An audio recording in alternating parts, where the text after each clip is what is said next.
Hey, what's going on? Welcome to VT Sports. I'm Danny Cannell alongside my guy, Chris Mano. We got a fun show lined up for you again today. A lot to get to with NFL action in the thick of things.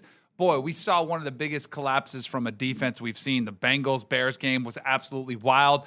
Did Daniel Jones finally get exposed for the Colts? Want to hit on that? And why is Dan Quinn getting so much heat for leaving Jaden Daniels in the game? One of many NFL stories we got to get to. UFC, a little bit of controversy kind of flying under the radar. Some fighters were approached to throw some fights. What does that mean? We'll hear from Dana White. World Series. We got back-to-back World Series champs from the Dodgers. A lot to get to, though. Before we do that, let me check in with my guy, Chris Mano. What's up, man? How we doing? All is good, man. Life has been crazy lately, but in the best way. Very lucky, man. Lots of craziness, but all good. I hear you on that. Yeah. Life's been crazy in our household. We are going through it right now. Tell me about it. So I have 3 teenage daughters. Like, that's just enough in itself that you should just be able to say it. So on this weekend, one of my favorite things to do, I work in college football. I come home, I want to watch college football games. Mm-hmm. But there's a problem with it. And it is the weirdest thing to see my YouTube TV guide, like my library, my home, my live, all of it, without even an option of watching ESPN or ABC, which houses wall-to-wall college football. Well, that was frustrating for me, but I didn't get any sympathy whatsoever from my daughters or my wife. They were actually kind of excited. They're like, hey, you can pay more attention to us on Saturday. Until when did they get unexcited? So last night was Tuesday night, and I get home, and my daughters were like, hey, we want to watch Dancing with the Stars. They love Alex Earl. She's an influencer. She went to the U. We've talked about that before. And they were like, hey, let's watch Dancing with the Stars. And I actually kind of enjoyed something we do together. We don't do very many things together. So as long as they're sitting there watching TV with me, like I love when they'll watch football with me. Sure. So I feel like if they'll watch football with me, I'll watch a little Dancing with the Stars with them. And lo and behold, we go to turn it on. And I'm telling you, the meltdown of my 13-year-old who could not understand. I was trying to tell her. She's like, why? It was there last week. Why can't we watch it right now? Just buy it, Dad. Yeah, buy it. Exactly. She was literally telling me, like, fix it. Just pay for it. I'm like, it's not me. I'm like, and then she was like, well, what? Like, this is unacceptable. Like, it was hilarious. It wasn't for her hilarious, but I'm trying to explain to her, and she's just livid beside herself, wondering why we can't watch a show that we watched a week ago. It is wild. And we were talking to Umberto, our guy. And he was saying, because I was under the impression that this was going to get resolved sooner rather than later. And he was like, don't count on it. I am very, very curious to see how long both of these, because it is like it's a game of chicken. They're both staring at each other. One side's got to give. One side has to surrender in this negotiation that's taking place. I thought YouTube would capitulate after just the college football weekend, because I'm in that world and I see how many complaints they get, people online saying somebody's got to figure this out.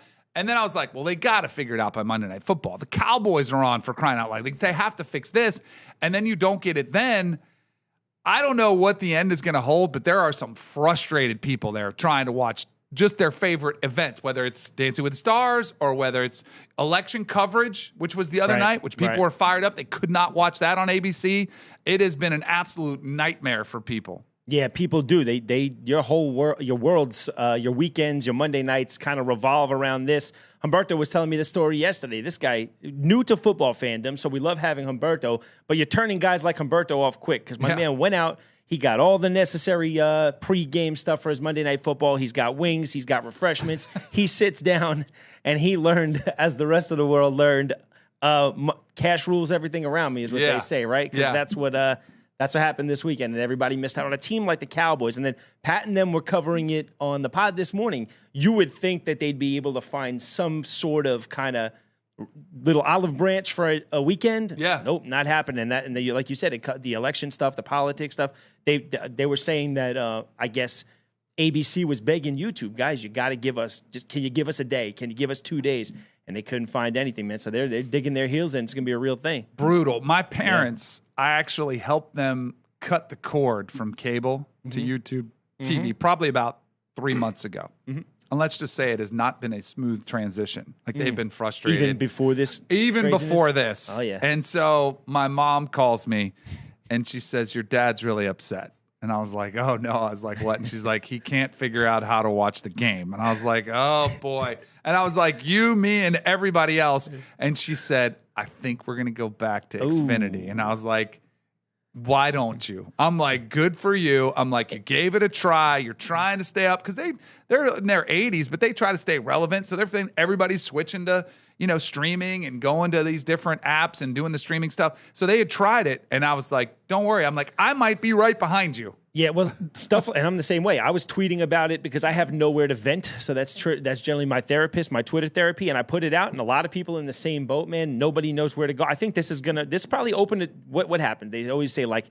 the best inventions are bred out of necessity, right? Yeah. So watch, this is going to open the door for somebody else to kind of move in and be the one who, because Humberto was texting us, it's something like a couple of $1,000 to be able to access everything you need. So let's find a place that can get everything under one roof and let's just get into it. There was the time that everybody was cutting the cord, the main mantra was, oh, you're going to save a bunch of money because you don't have to pay for all the channels you don't watch.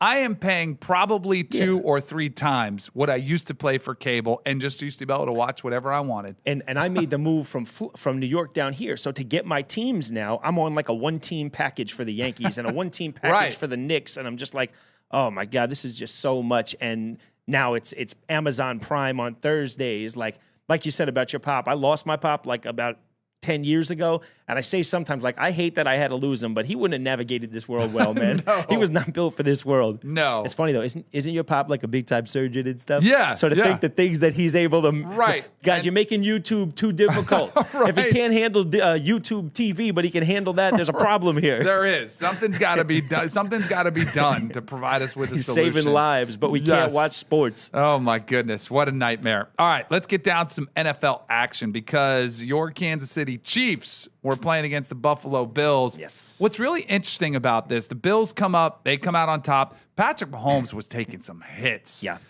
15 hits throughout the game, the most in his career. The game kind of reminded me of the way Patrick Mahomes was getting harassed and hit. Reminded me of the Super Bowl loss to the Tampa Bay Bucks. Yeah. There was one shot he took like he was going out of bounds, and he got like slammed on his back. But yet he popped right back up like he usually does. Still kind of made it respectable, but that was a pretty dominant win for the Bills. The thing that I think is really interesting with these two, and I'm curious to know if you have a philosophy why this is the case. The Bills own the Chiefs in the regular season, and yet you flip it around, and the Chiefs own the Bills in the postseason, which, of course, that's the most meaningful place to be. You want to win Vince Lombardi trophies. Who cares about the November 3rd trophy, whatever it was from the regular season? Why do you think that is for the Bills, and do you think they can flip it around? Like, this is the start of something for the Bills. Well, that's definitely a real thing, and that's in every sport. Don't get it wrong, right? We see it in basketball. These guys don't even care about playing in the regular season, right? It's all about the postseason. We saw it with the Yankees, who they say are the team built for 162, but they can't come through in the postseason when it matters. And the Chiefs is much of the same. Like you said, man, I'm cool completely. You guys want to own the Chiefs and be 5-0 in the last 5 in the regular season, but lose everyone in the playoffs.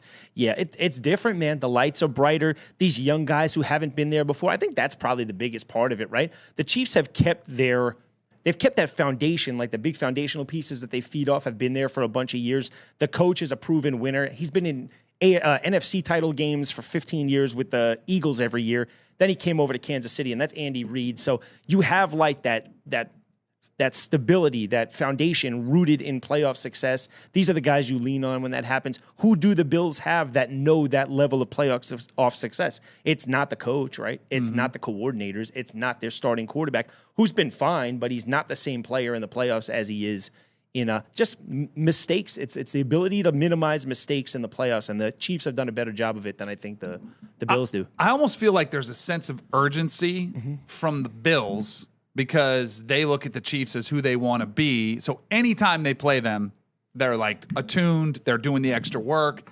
And I think the Chiefs look at the Bills as this is a good challenge, but this game doesn't matter. So there's not that just urgency that comes to the forefront until the postseason. Because I think the Chiefs, all they care about is just give us a seat at the table when the postseason starts, and we'll handle business there. It reminds me a little bit of the Golden State Warriors when they were in the dynasty mode, when they had Draymond and when they had Kevin Durant. They had the super team.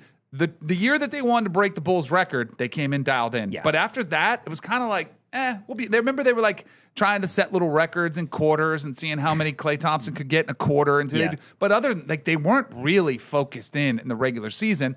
It was once the postseason, you saw an intensity level like all of a sudden amped up. And I think that's what the Chiefs are doing. But here's the thing that is interesting, because if the season ended today, guess who is out of the playoffs? You're right. The Kansas City Chiefs. So they better have some sort of level of urgency here sooner or later, or else they'll find themselves without a seat at the table. Well, you started the segment with it, right? Mahomes was getting beaten up this week, and that's something that we hadn't seen through the first couple of weeks. We talked about this, you and I, before the show. Josh Simmons, who was their first-round pick at Ohio State, stud tackle, he kind of mysteriously disappeared about a month ago. And it's really weird because in this day and age, you can get information on anything. But through a month, nobody really knows why or where or what's going on with Josh Simmons. As of this week, apparently he's back in the facility, so he kind of went dark on all social media when this happened. They're saying it's a personal thing, it's a family thing, and he's back in the facility. Now, that's going to be a huge help. I think it's also a huge help to get him back now, because 2 or 3 of those games we've seen in the past, like I said last episode of us here, Mahomes is still moving well. His legs look strong. He looks like he's able to scramble and extend plays. Well, when the Chiefs started to struggle like that, the middle of the season, the last couple of years, it's when he starts to get beaten up like that, and he can't extend plays the way he did, and he can't step into those deep throws the way he's used to doing. So it'd be vital to get Simmons back and get that offensive line kind of tightened up before Pat has a chance to get beat up too bad. So, yeah, you got to fix that. That's the way you beat these good quarterbacks. For sure. It's something to keep an eye on, how the Chiefs rebound after that one. I would assume they'll play their way in, but it is getting a little bit dicey. Right. The other big storyline of the weekend for me was the Colts on the road at Pittsburgh. Now, we've raved about Daniel Jones being a legit MVP candidate, the Colts being a legit potential Super Bowl contender. They go to Pittsburgh, and they get dominated in what by far was Daniel Jones' worst game. Mm-hmm. He's sacked 5 times. He has 3 interceptions. He fumbles it 3 times and loses 2 of them. I was a little bit concerned as somebody who was really happy for Daniel Jones, because I have a little bit of PTSD from Daniel Jones' time with the Giants. I do think there is a formula to how to have Daniel Jones play games like that. Jonathan Taylor, the run game was non-existent. The protection started to fall apart. Daniel Jones showcased the old Daniel Jones, the New York Giants version, which, if you're a Colts fan, I think that is a reason for concern, because there is potentially a book that is out. Now, I think the one thing they can do to avoid this happening again is you've got to get Jonathan Taylor more touches. Absolutely. Only 14 carries for 45 yards. They kind of gave up on the run too quickly, and that is not where Daniel Jones is going to thrive. He's going to struggle if you say, all right, you got to put the team on your back. I just don't think he's evolved that much to where he's that confident and playing that great. I think they've got to make sure that they come back, give him the run game, give him the defense, give him some protection, or else this ultimately is what could happen with Daniel Jones. 100%. Go back to what's been working, right? We've seen it happen, and we saw it happen in New York, and we've seen it happen here.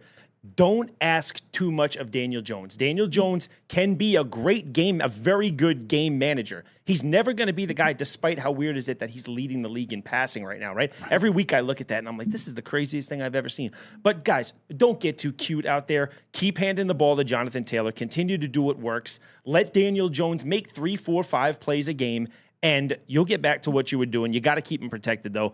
I think what he does have working in his favor that he hasn't before, where we saw him sort of kind of crumble and it winds up all coming down, is they're not really talking about it like they would be if he was in New York right now. Right. So where normally, I mean, we're looking at Jackson Dart, it's 2-8 season, and he's under the spotlight every week, every move he makes, everything he does. This is something that Daniel Jones, I think, will benefit immensely from, not going back home and getting people to throw stuff at his house, or every store he goes to, he's the biggest deal. He's getting yelled at. He's getting torn apart. We're not seeing it on the national media, right? I haven't heard Daniel Jones really get banged up too much on national. And if he was in New York, that's something we've been seeing for 5 years now. So I think something like that allows him to kind of take it down a sec, get a deep breath, and let's refocus and get this right. Because if this happened in New York, one bad game, that's it. They'd be all over the back pages. People would be talking about it. Indy, I think there's still some support. Hey, we like Daniel Jones, what he's bringing. We're still 9-2. We're still in a pretty good position. Right. Just need to get it back on track fast. I do wonder where Daniel Jones' confidence is after a game like that, but he's been through a lot of adversity. Hopefully he can bounce back from that one. Speaking of adversity, Bears, Bengals. What an absolute wild game, wild finish. The Bengals and Joe Flacco, in place of Joe Burrow, throwing to all those weapons, had one of the most impressive weekends of any quarterback that you could have, let alone somebody who's 40-plus years old, as he went off for 470 yards passing in the game, and what you thought was going to be an unbelievable comeback story.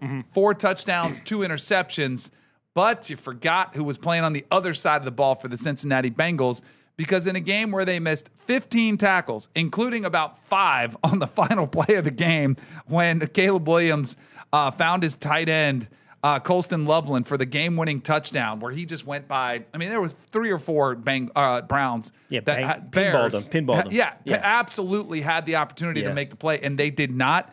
An embarrassing display of defense for the Bengals, which to me is the most egregious roster violation out there, because even before the season, we knew it was an issue, and you were wasting Joe Burrow's talent. Then when he gets down, you're wasting an offense that has weapons all over the field.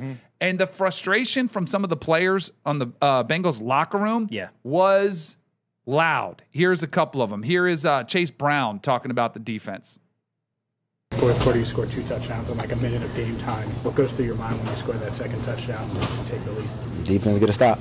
We just got to play complementary football. Like, we put the ball in the end zone and go up a point at the end, finish the game. Like, just end it. Any of the leaders on the offense, is it good to get on the defense or stay in your lane? I'm going to stay in my lane. I don't want no defensive player come and chew me out about what the doing. Like, that's it. Like, that's what we need to do. Just end the game. Like, so we got Jamar Chase and we got Chase Brown. Can you tell who's the veteran there? Oh yeah, you can tell. But see, so we had a little bit of this issue going on when I was on the Giants. Our defense was lights out and the offense was not. And there were times when we were winning, everybody's happy. You know, it's like, hey, we can deal around it. But then my second year starting, you notice some frustration. And I noticed the frustration from some of the defensive players. So I would almost go over there during the game and be like, hey, man, we're trying, like almost apologizing. Hey, we're trying to get our bleep together. Just hang with us. Like, keep getting the stops. Keep doing what you're doing. That is concerning, though, if you're the head coach, Zach Taylor, if you're seeing that much dissension, because it still is a team sport. And granted, there is some segregation between offense and defense. And when you see a team that is this completely opposite, one, the offensive side is putting up massive numbers and the defense is as bad as what you saw from the Bengals, it can become an issue. And I think without the lack of leadership with a guy like Joe Burrow to kind of calm people down after the game, I think you're seeing people just kind of let their emotions get the best of them right after a game. Yeah, that's a massive problem. And all you're asking for is just show up a little bit, right, for the defense. You don't need to. You understand you have so much firepower on that Cincinnati offense that if you just stay close, these guys are going to have a shot to win games for you, to steal games from you. You saw it. You put 42 up, you got to win. Right? And yeah, it's getting ugly there. You're 100% right. That's something that a lot of people I don't think do know. Like, they realize that everybody is a teammate. But I mean, you spend so much time with your offense and your position group and blah, blah, blah.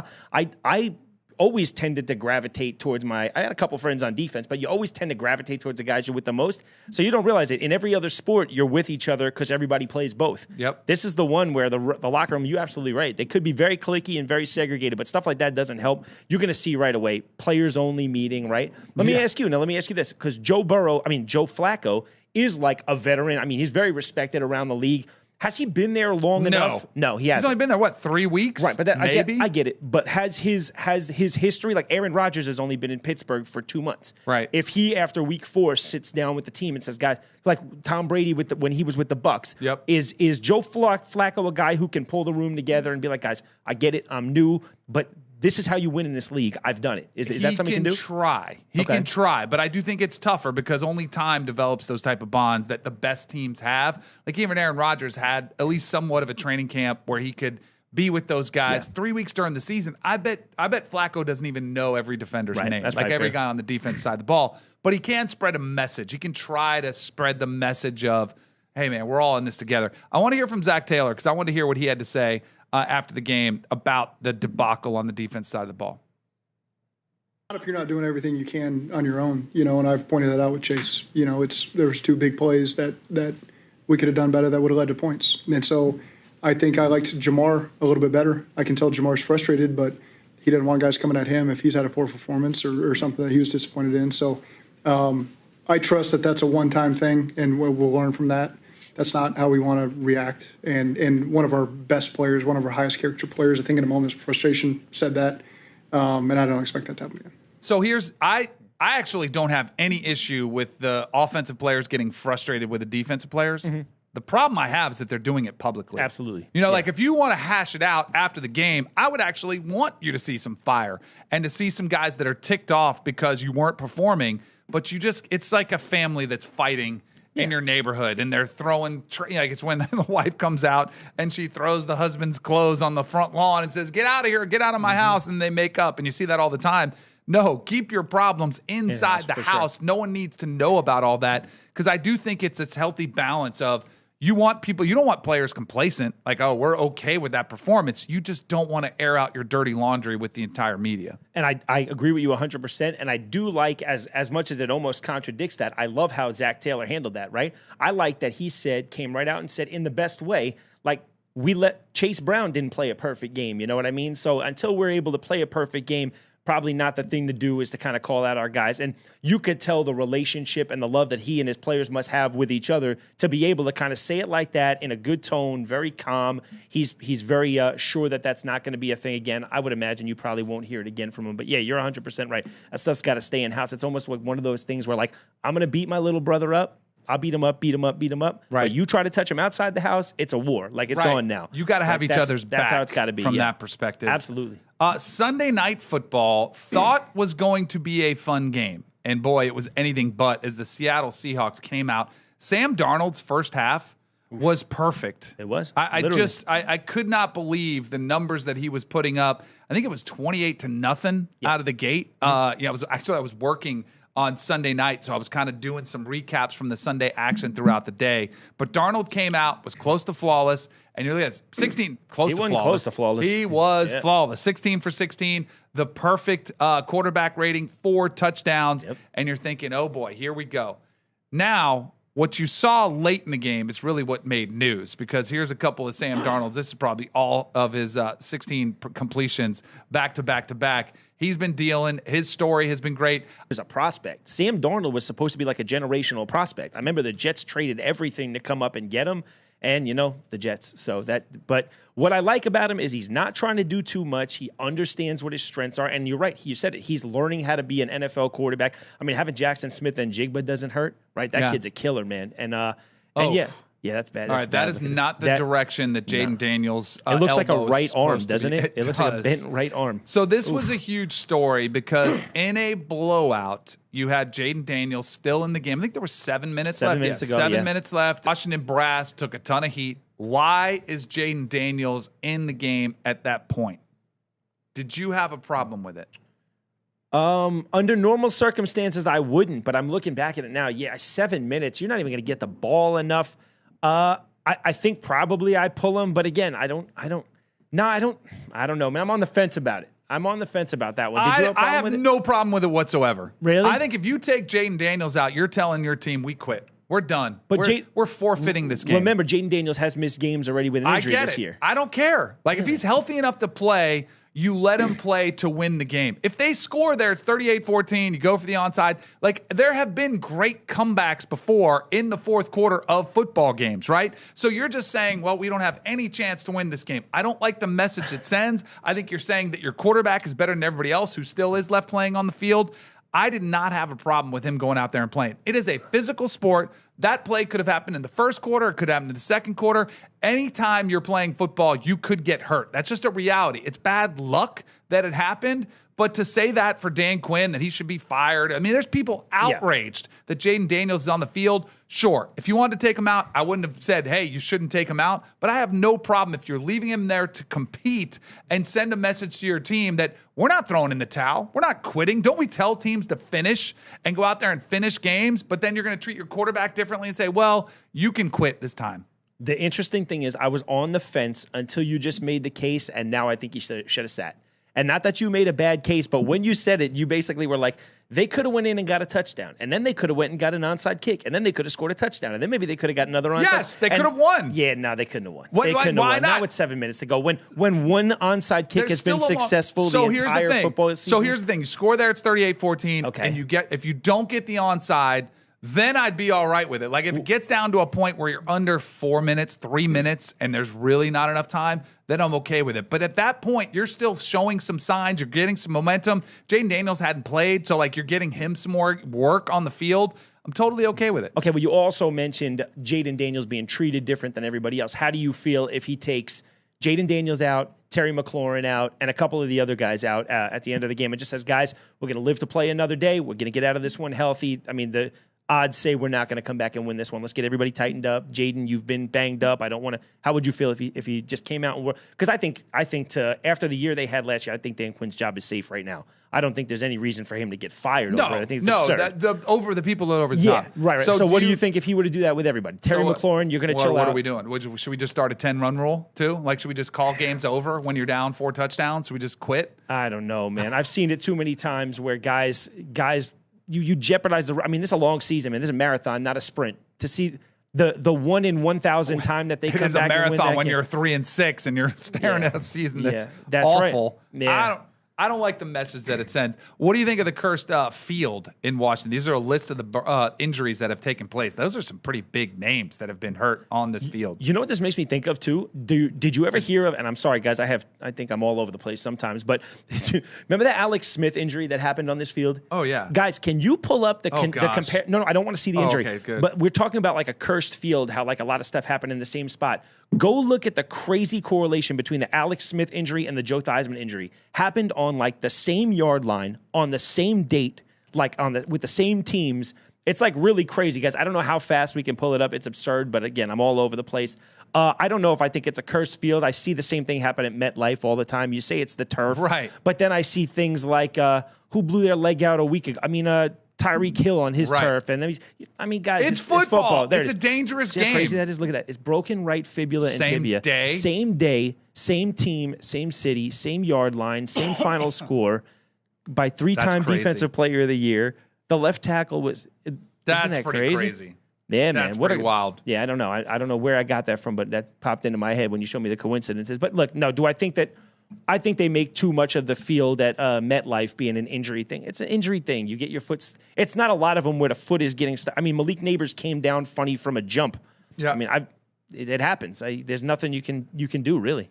What is do you appreciate NFL records? Like we saw Joe Flacco throw 470 yards. It was the most yards by somebody over the age of 40 as a starting quarterback. Right? That's pretty cool. I like that because I'm older. I'm like, oh, that's pretty cool. What about a record-setting field goal by Cam Little? Does that do anything for you? 68 yards.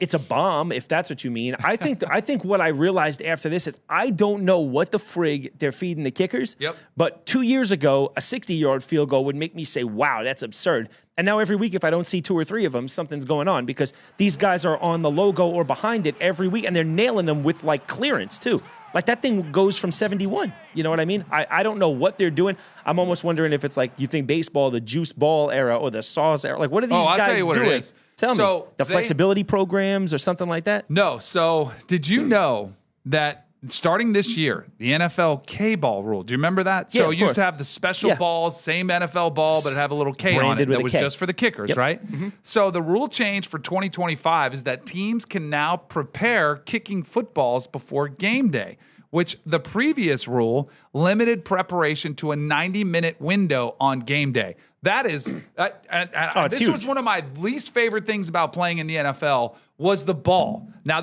I played before the quarterbacks were even allowed to do that. So you get these brand new, slick footballs that were all pumped over your fingers. up, pink all over your fingers. The PSI was like at 16. I don't know, whatever it was. They were hard as a rock. They were slippery. I absolutely hated them. And I think it was Peyton Manning and Tom Brady who campaigned for quarterbacks to be able to work in the footballs at practice, and then you could take them out to the game. Yeah. So the kickers did not have that advantage. They were kicking these rock-hard footballs that were slick, that weren't worked in. Now they're taking them for weeks at a time, and you can do whatever you want to them. So get them all. They can pick out their favorite. I don't know how many balls are in the rotation for kickers, probably 4 or 5 that they can use. Okay. And they can basically get their favorite. It's like having a little blankie. The little kickers need their little blankie. They have to have their favorite ball that they get out there. But I think it makes a world of difference because they can get it worked in where the leather's nice and soft. They can have the PSI, as long as it's legal. They can have the PSI the way they want it. They can have exactly the texture of it, like if they like it more worn in.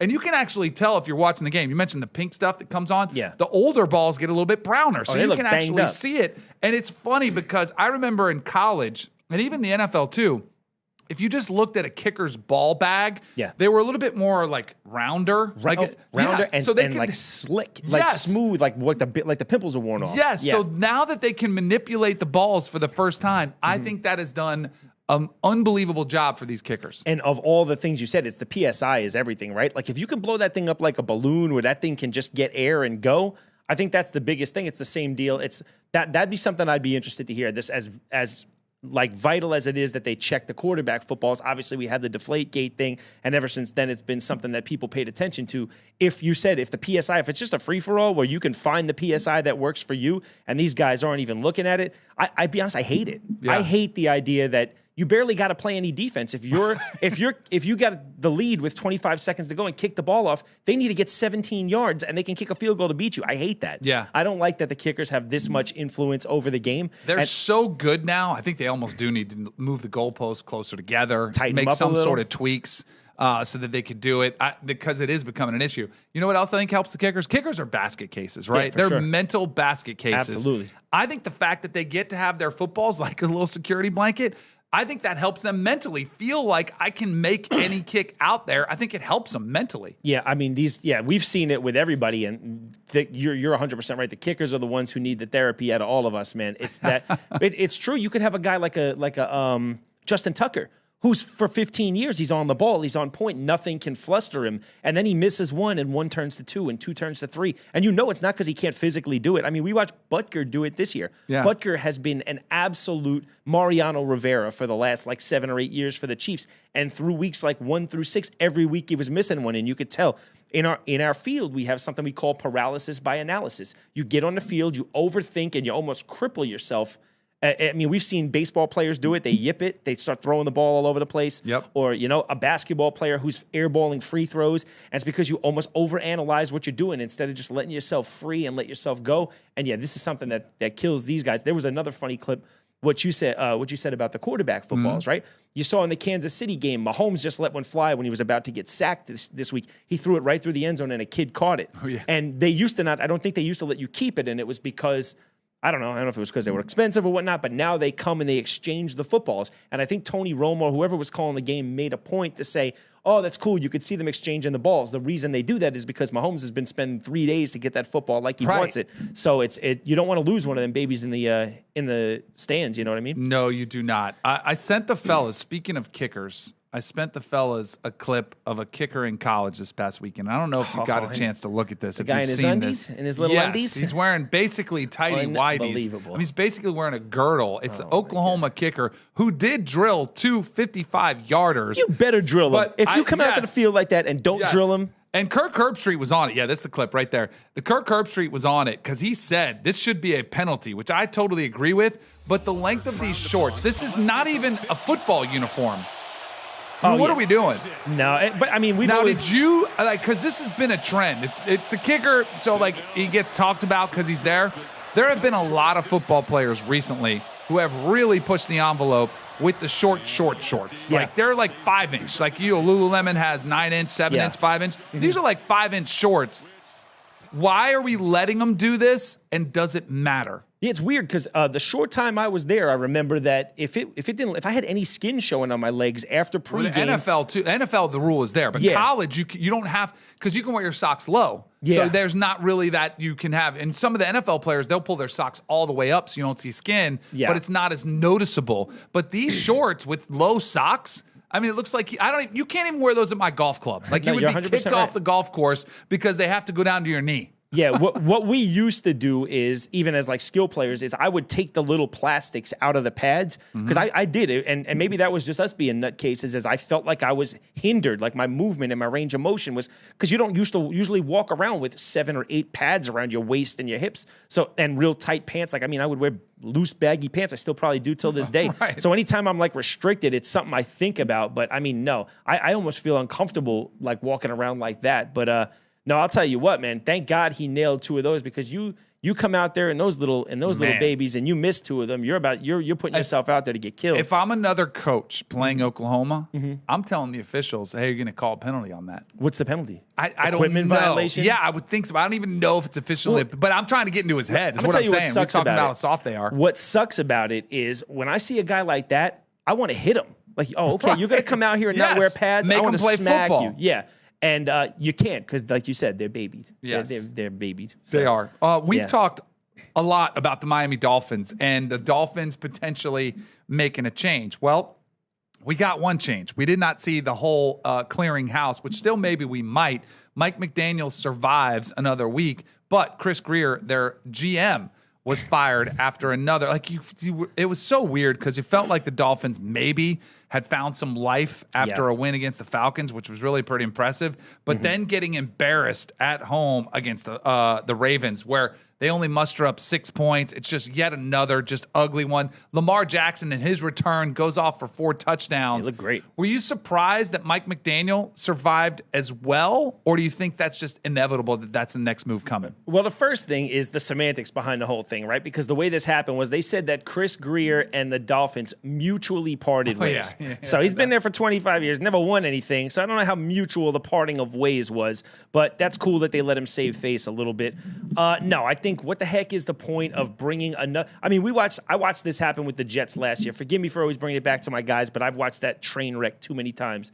It basically was Rob Saleh was 2-5 or 2-7. The season was getting out of hand, and they brought a guy named Jeff Ulbrich in. And Jeff Ulbrich, I thought was going to be a great coach, but you throw him into a powder keg that was like the Jets last year, and all it did was what I feared it would do. I think Jeff Ulbrich, if he doesn't go into there and just look completely overmatched, comes into the middle of a season with a terrible team, and I don't know if that guy ever gets a head coaching job again, because by default, he looks incredibly incompetent. So if I had somebody on the staff that I thought I had hopes for, I'm not throwing him into this train wreck and let him get his head beat in for the next 10 weeks and then let the fans develop a bad taste in their mouth about him. I think you let McDaniels ride this out. If he goes off and wins 8 or 9 more games, maybe we talk about it after the season. But at the end, if not, which would I think most of us think is going to happen, is it'll end with double-digit losses, and then after that, we'll bid you farewell and we'll start fresh. I have a question for you. All right. The Ravens, they had Lamar Jackson back. They go to 3-5. Do you know who the favorite is to win the AFC North? It's probably the Ravens. That's pretty crazy. It's Of how bad they were. Remember that no one played and they were getting smoked. It's like, what's happening? Yeah. Then Lamar, they kept out for an extra week because they played on a short week of rest against the Bears, and then they came back and played Thursday night against the Dolphins. They're still the favorite to win the division. Does my Super Bowl winning preseason pick still have a chance to get into, not only get in the playoffs, but potentially have home field and win the Super Bowl this year? What an incredible, that might be the story of the NFL, coming back from the disastrous start that the Ravens had to be going from there.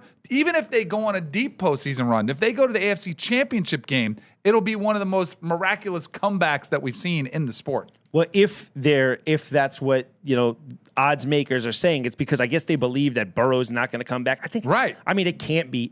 I think it's too late, right? 3-5. I'm looking at their schedule going forward, and it's not easy. I mean, they got the Browns and the Jets. Twice. They got the Steelers twice. They got the Bengals twice. They got Drake May and the Patriots. They got the Jordan Love and the Packers. They got Daniel Jones and the Colts. They got the Cowboys, and they wrap up with the Commanders. So, matter of fact, no, I'm sorry, that's my fault. But yeah, no, they got the Bengals twice still. They got the Jets, which is almost a gimme, right? And they got the Steelers Browns. twice. They got the That's who's on top of the division. I guess that's got to have something to do with it, right? But they must think that Joe Burrow is done. I mean, when is Joe Burrow expected to come back? He was supposed to miss 8 weeks when he got hurt. Yeah. That would get him back. Yeah, but have you seen their defense? They ain't getting any defensive players. It doesn't matter who's playing quarterback for the Bengals. They're kind of toast. So do you believe in Aaron Rodgers? Do you believe Aaron I've Rodgers liked and the Steelers? Aaron Rodgers. Their defense played great against Daniel Jones. I think they're a playoff team. Like that's where I thought. I don't know if the Ravens can win the division. I would probably say they split with them, rather than oppose that. So I think they're both getting in the playoffs. And I would say Lamar is more dangerous because of the type of player he is than Aaron Rodgers. And Aaron Rodgers, I think, has been a good signing for the Steelers. I think he's delivered on what, like Russell Wilson did not deliver on what they thought. Absolutely. I think Aaron Rodgers has delivered, but I do think there's a cap on how good I think the Steelers can be. Yeah, I think that's fair. I mean, I would love to say I think Aaron Rodgers hasn't had a ton of playoff success over the last 10 years, but Lamar, I think Lamar last year, I think he got that for the most part. He played one or two real good playoff games last year. I think if they get in the tournament, people are more afraid of the Ravens than they are the Steelers. Do they think they win the division, though? I think that'd be a massive, It'd be unbelievable. Win. Yeah. It'd be unbelievable. Yeah. You mentioned one of the games against the Patriots. I do want to hit on Drake May. Let's talk about him. Because Drake May has had such a turnaround after a rookie year where this, to me, is the perfect example of, for young quarterbacks, you are only as good as the organization and the support they give you. Because it was a disaster last year in New England. And now they bring in Mike Vrabel, who's one of the most well-respected coaches out there. You've got Josh McDaniels, one of the better offensive coordinators that are out there. And you give him this supporting staff and supporting talent and a system that works. And finally, you're able to see Drake May meet some of his potential. And there was people last year that were saying, I don't know about Drake May. Yeah, I don't know if he's got it. They definitely were. You have to be so careful when you evaluate young quarterbacks because a lot of times they can only be as good as the people that are around them. Yeah, 100%. We talk about that a lot, and we've brought that back to Daniel Jones, and we talk about it's the stability and the comfortability and the ability for you to be able to kind of lock in the pieces around you, the situation that you come into. The problem that happens with these young guys a lot of times is, and people don't want to hear it, but they're often coming into such brutal situations. When you're a top 3 or 5 overall pick, you're often not going to a stable environment. You know, the Patriots, as crazy as things have been the last couple of years, I guess it was the Belichick fiasco and then Gerard Mayo for a year. They did have Robert Kraft there, who was around all that winning. So as soon as he pulled Vrabel in, he gave him kind of the reins and gave him the keys to the castle. And yet things have started to settle in. He's one of 3 quarterbacks that are 5-0 since the start of December. Oddly enough, they're all young kids. It's him, Bo Nix, and Bryce Young. Yeah. Which is pretty crazy, right? That these guys, he passed Mahomes for the longest streak of games with 200-plus passing yards and 100-plus player quarterback rating by guys under 24. So he's playing out of his mind right now, and he's doing it with, I mean, his weapons aren't incredible either, right? He's doing that it stat with you just gave, the 200 yards passing and 100-plus rating, I think it's been done 8 times for 8 quarterbacks, and all of them have won MVP. And I was going to say there's probably a couple of Hall of Famers on there. He is good. Josh Allen, after a impressive performance against Kansas City, is the favorite to win the MVP award. Drake May ahead of Patrick Mahomes. Do you want to hear something crazy too? Drake May is 13 yards off leading rusher for He's New phenomenal. England too. So he was my favorite quarterback of that draft class. Yeah. And after last year, I was like, oh, man, was I wrong on that? I popped in some film of Drake May, his second or third game starting in North Carolina against App State. It's like the first time he played, and I was like, oh, it was a 62-59 type of shootout. And I watched the game film, and I was like, this kid is special. The way he was moving in the pocket, the way he felt pressure, the way he was getting the ball out, very quick, easy release. It was phenomenal, man. I think the kid is going to be an absolute superstar. To see like him having on phone calls with Tom Brady now and seeing that relationship, I think the Patriots have their quarterback for the next 15 years. Yeah, and I think he is he's like that example of that quarterback of the future, because you're not used to these guys. Like nowadays, man, those prototypes, as great as Peyton Manning was, and this is probably probably blasphemy to say this, but a guy like Peyton Manning would struggle in today's game, right? It's these guys who are athletes, gotta be mobile, sneaky athletic. Like you would never think of Drake May as like a super athlete, but he's very, very athletic, and he's able to do these things, extend plays, break the pocket, make a guy miss, and yeah, he looks awesome, man. I get so pissed seeing this. I know it's petty, but to see a franchise like this that just gets rid of Tom Brady a couple of years ago, and then they look into Drake May, it gives me like David Robinson, Tim Duncan, Wemby vibes. It gives me Brett Favre, Aaron Rodgers, Jordan Love vibes. It drives me crazy. Drake May is an incredible athlete. His dad played quarterback at North Carolina. His brother, Luke, won a national championship basketball at North Carolina. Yeah, his brother's his a stud. other brother One of his other brothers, I think, won a baseball national championship at Florida. Like, he comes from an incredibly athletic family, and he kind of jokes about it. I think he says he's got athleticism from his mom, but incredibly athletic family. He says, they were all competing against each other. He is just a great young man, too. He's been with his, I think it might be married now. Yeah. Since they were like 12. Yeah, they got a great story. They were like sixth grade sweethearts and been together the whole time. He is such just a picture of innocence. Like, he's such a good kid. I really enjoyed interviewing him a couple times when he was in college. All right, enough NFL. Let's go on to the baseball scene, where we have a back-to-back world champion in the Dodgers. What a phenomenal World Series it was. It was great for Major League Baseball to see that game go the distance. The games were compelling. We had overtime, extra innings games. You had crazy games coming down to the wire. Overall, what was your takeaway from the World Series? Well, yeah, like you said, man, it delivered, absolutely delivered, and the numbers show too. I think it beat the Super Bowl in Game 7. Was more viewers at some point than the Super Bowl, which is incredible. You had everything you wanted, right? If you are MLB and you're trying to build new fans, that's the game you want them to watch. And then if you could draw the picture up, it would be like that, right? I want to get everybody to Game 7. It's U.S. versus Canada, basically, right? You had people from all around the world watching because of the diversity on these rosters. You're seeing guys from Japan, which is the other side of the world. Japan is locked in, and you saw. You've got, what was so beautiful about it was you had a game where they had plays that are going to live on forever. Yeah. I'm not sure if you say the guy's name Andy Pages or the play that Joker made in the outfield. He almost ran his teammate over. That's an incredible play. That is an absolutely incredible play. And they made it, and they come back. And there was another one, too. It's escaping me right now. But there was 2 or 3 plays that happened at the end of that game. The play from the first baseman or the second baseman, he's falling backwards, and he throws it to the plate. And you see, they had to slow it down. It was this much. Man, everything you wanted in a game. The scary part is the Dodgers foundational pieces, man. They're young. They're locked in. Yes. They're not going anywhere. No. They got a strong pitching staff. They had Clayton Kershaw out of the bullpen. I loved seeing him be successful. Man, the Dodgers are scary. And what I ask you, do you think the MLB does something about these deferred contracts? Do you think? Because I know right now they can do. What's Shohei's deal? What is he making? A couple $1 million, and then he's making 700 on the back end. Yamamoto the same way, right? It's going to be a matter. I think they're either going to do something with a salary cap, which I think the players' union is going to battle for, or not. But there'll be a couple of agents who says if a couple more guys get paid, maybe we'll consider it. I don't know. It's going to be interesting, man. But if everyone starts deferring this money to Shohei's going to be getting paid till he's 60 years old, right? But it's crazy. If they figured it out, if they figured out a way around it. Good for them. Then everybody else should be doing it. By the way, the Dodgers early favorites to win the 2026 World Series, plus 350. The New York Yankees, second odds-on favorite at plus 700, which I would say. Can I see the Shohei Ohtani at the parade? Because nobody really hears him speak English. No. Because he just doesn't do much media. I thought his English was great. I want to hear more from Shohei. Here he is at the big parade and celebration there in Los Angeles.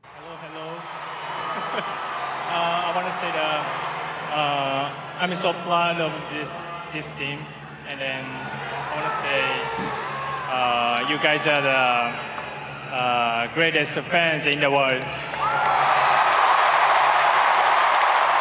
And then I'm ready to get another ring next year. Let's go. That's all you have to do. No one cares if your English is a little bit broken. You just say we're going to get another one, and then everybody loves you. Yeah, knew exactly what he was doing going up there. That helped, too, to see this generational star on display, to be able to put the performances that he put up throughout the playoffs and the World Series. I don't know if it's not a breakout star, but I do wonder if the appreciation for Shohei kind of gets ramped up to another level, because we talked about this a month ago.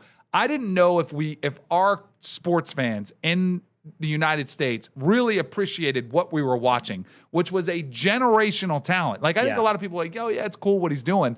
But the numbers that he put up, and to see him do it in the playoffs, I think Shohei's star might have just been elevated at another level as far as to the common sports fan. Not the baseball fan, but the common just kind of, casual sports fan. Well, the stage he did it on was elevated by a million. We also saw, and I think what's happened over the last bunch of years, he's dealt with some injuries. So you've seen a monster batting performance here. and a really good pitching performance here. But for him to be able to marry the two into one game, it often takes one performance to kind of put you on the map, and then from there you just start to your star starts to rocket. I mean, what that guy did 1 or 2 times in this playoffs on both sides of the dish. Yeah. I mean, 3 home runs and 6 innings pitched and 10 Ks in one game is just so absurd. You watch baseball another 100 years, you'll never see it again. You know what I mean? I think it's something like that just. Yeah, it draws people in, man. And like I said, these exciting moments. If you're somebody trying to get, I was on Las Olas Boulevard. I was watching it on my phone out at dinner. And as we were walking past, there's just a crowd just built and built and built. And people watched 3 innings worth on the sidewalk. The drama was crazy, pretty outstanding. Man. It was great. I hate that my team wasn't a part of it, but man, was it incredible. Because and I think that's the key. The key is if you could take like a fan, even like myself, like I won't really lock into a Anaheim Angels versus right. a Seattle Mariners season game, right? Right? But if 2 teams that mean nothing to me can draw me in and have me locked like that, that's special, man. You look for moments like that in sports. Yes, you do. Huge year for Major League Baseball. Congrats to the Dodgers.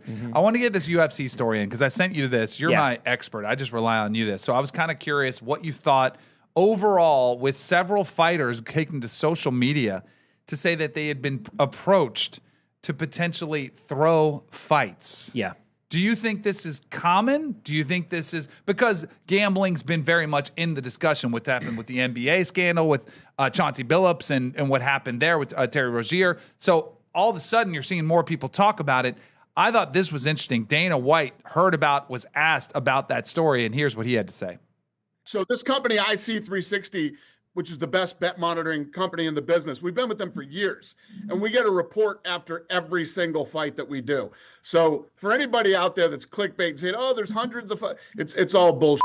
So when this did happen, a couple of years ago, whenever it was, that investigation is still ongoing, and now will be a part of this investigation too. Directly talking to Cash Patel, I'm sure you do have a relationship. Yeah, I talked to him this morning. But then we just had an office full of FBI agents in here. So if you try to do this, I've been very vocal and very open about this. We will be your worst enemy. We will immediately go after you, guns a-blazing, with the FBI and whoever else we need to get. And we will do everything we can to make sure you go to prison. You're seeing things out on the internet where like fighters are coming out and going, "Oh, I was approached. Really? Why didn't you tell us that? Or more importantly, why didn't you tell law enforcement that you were approached? Now you're saying that you were approached? Can I just say something? That's what you want a leader of a sports league, a sports organization to look like. Like Adam Silver, when he was asked about it, was a little bit timid. I don't think he wanted to step on any toes. And he's like, let's let the legal process play out. That's what you want. That's what you need to send a strong message that any relationship, any perception of impropriety, any of it is unacceptable. And I don't care who you are, we're coming after you and we're going to put you in jail. As opposed to Adam Silver saying, "Oh, well, we have to be really careful and we want to be cautious and let this thing play out in court." That is what you want in a leader. Yeah, well, like it or not, I know a lot of people, Dana White rubs a lot of people the wrong way, but like him or not, he is unapologetically authentic, and I actually think it's a beautiful thing. I get a very real vibe about him, and I see the passion he has when he watches these fights. He doesn't want to be cheated. I think he feels like he's cheated if he knows that this is happening with the sport that he loves so much. It's an interesting thing, man. There was a fight between 2 guys, and what really set the red flag off was the guy who was favored, like right before the fight, a ton of money ended up going onto the other guy to have like a first-round submission, and he in fact did. So that set the flags off. They immediately released the guy who they think may have thrown the fight right afterwards. So that's that. I mean, it's weird because UFC fighters, I would imagine, and I don't want to like peg them the wrong way because I think they're my favorite athletes of all the athletes I've spent time around because they're the most regular dudes. You know what I mean? But of all the athletes, these are the guys not making, the majority of them are not making money that will change your life. That if you, so I mean, it would be understandable to think, I guess, if there's a group that could be infiltrated with this, maybe it's them. But I mean, I don't know, man. It'd be a heavy accusation for me to put out there, you know? I also think Dana White is well aware that another combat sport as boxing has long been accused of, boxing matches being fixed, you're throwing matches, whatever it was. And he's realized they have taken over boxing in the fight game. Absolutely. They are the sport. Yeah. And so he doesn't want that type of reputation to get anywhere close to the product that he's got. Because I think that's one thing that people trust is that these fighters are out there giving their best. This is an integrity. And I think that's what Dana White's strong message was so important for the sport. I think of all the sports, I think people feel like this is probably one of the easiest ones to manipulate, right? Like it's hard with 22 guys on a football field to pick a guy and think that he can, have that kind of stroke. But I think this one there, if they deem that this is a problem here, I mean, it could completely take the sport down, which is a problem because I love it. I think, like I said, UFC has like that authentic feel for it, and once you sort of damage that, it's going to be an issue. So, well, hopefully it works this way. It's tough, man. Yeah. This sports betting thing is toothpaste that can't be put back in the tube, man. We've embraced it. It's a problem now. We're seeing it in too many sports, and it's kind of all coming to the surface at once. Football, it is hard to get 22 guys, but you know who's suspect? Uh-oh. A kicker wearing short shorts. Oh, I would have my eyes on him suspect. no matter what is happening. Suspect. I am keeping eyes on him anywhere he goes. All the way into the locker room. All right, fine. To finish us out, we got some videos. The fellas in the control room have These found are always for good. us. These guys are what do always we got good with today? these. What do we got? Ooh. Oh my God!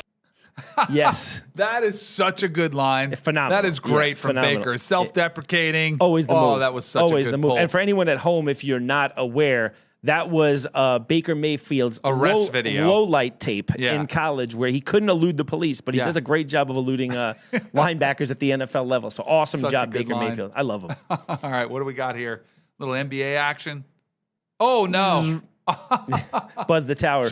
That's got to be pretty embarrassing, right? You're the defender and you actually feel it hit your hair and you're just too slow to react. Yeah. That's got to be so embarrassing. That's tough. I don't know. I don't think stuff. I mean, that happens to everybody. They were talking about Wemby this week, like blocking dunkers. He's getting just jammed on.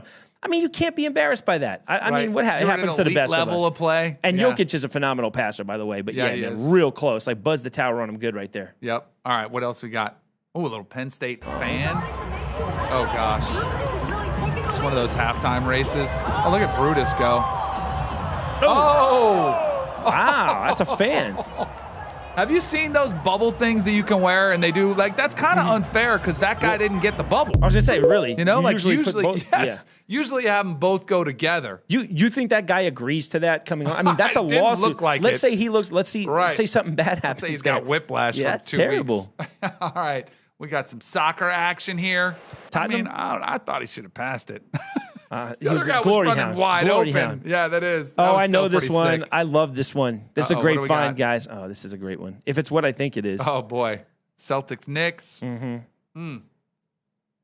There it is. There it is. Sharpie head Jaylen Brown. Oh. Guys, notice how his hair ends up on OG Anunoby's jersey right there. Oh, no. Guys. Oh, no. Guys, embrace the bald, guys. Embrace the bald. Come on home, guys. Oh, my goodness. That is bad. Do you see that is rough. Dude, the NBA on TNT. Oh, my gosh. They must have crushed him. They killed him. But that's because their whole thing, and it's always been like that with, they've been telling LeBron for a million years, guys, come on home. Like, embrace the bald, man. Just let it go. Oh, my goodness. Or do a better job than that. I mean, you Yeah. can't end up on your teammates' jerseys. Come on, guys. Let's be honest, Browns fans. Do you really have anything better to do on Sundays? I guess that's a little church. It looks like. It looks like a show. They're trying to get people to come see a show or something. I think it's a church, isn't it? Church like, billboard. Oh, is it a it's church billboard? Yeah, 9 services, 9 and 11 a.m. Man, if you can't get the local, religious group behind you in your city, it's you're my goodness, trekking up a steep hill. Oh, here we go. Compton College father-son duo playing, just like LeBron and Bronny. Just Lamar like Willis started playing college football years ago. Just like him. But the new JUCO rules granted him more eligibility. We've never seen anything like that. Father-son on the field. I've seen all this. We do need to rein in some of the eligibility rules. Guys aren't getting counted JUCO playing against. They don't even count against you for eligibility. Bro, I don't care. I think that's sick. Oh, it think would be that's so much sick, fun. man, That to would be be able to pretty play cool. with my dad. Yeah, but wouldn't you feel bad like tackling an old ass dude? Nah, because he Wouldn't you worry about hurting him? Nah, that guy's probably, he's got to be going to workouts and stuff. He can get through workouts. I got to assume he can guess. probably get through how many plays a game do you think that guy's playing? Special teams? I Just don't to know. have my dad on the trips with me and be able to kind of go through the wards, that'd be sick. I think that'd be a blast. That would be. They need to make it. So they've had a lot of movies. They need to make a movie of that. That would actually be a pretty good movie. Like, do you remember Rodney Dangerfield, Back to School? Yeah, it's probably before your time. I know. A classic. Really? Where Rodney Dangerfield went back to school with his son. That's They crazy. need to do that with that football player and his dad. I That'd be love sick. it. I'd like to watch it. All right, that's a wrap for us. Back next week, right here. Subscribe, like, give us some comments on the YouTube channel, and follow us as always at Danny Cannell. At Man of Steel on Instagram. Get us on Manect. VT merch, guys. If you like what you see, grab it. I think we're going to pop some VT Sports up really soon. We thank you guys. Love it. See you guys next week.